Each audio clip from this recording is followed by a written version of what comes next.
Hello everyone, this is Guy Daniels, the microbiome expert, recording from this cool gorge I found here.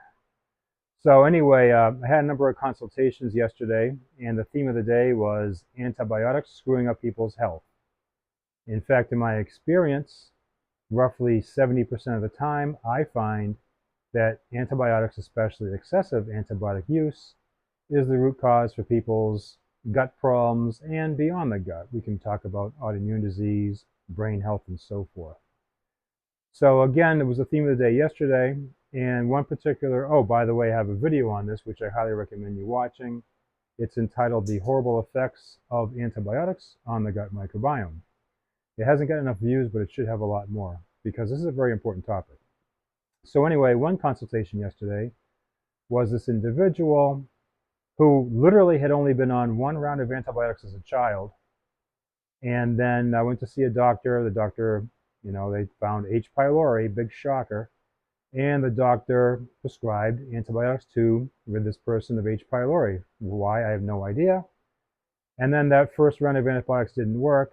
And then the second round was really, put this person over the edge as far as health, and hasn't been the same for years since. Now, I have a video on H. pylori as well. It's entitled H. pylori, Cause for Concern.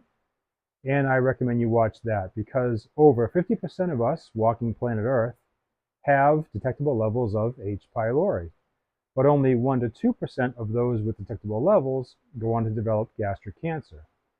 So if you don't have any gastric symptoms or duodenal symptoms and you just simply test positive, do you really think you should be taking these rounds of antibiotics, which can screw up your microbiome and your overall health? So that's something you should question as an individual, because these doctors, there's only really two possibilities here.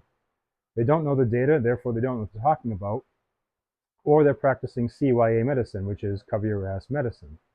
So it's up to you to watch out for your own health care, because, the medical system honestly is really not looking out for you. They're afraid of, lawsuits, and they want insurance reimbursements, and it's all drugs and surgery.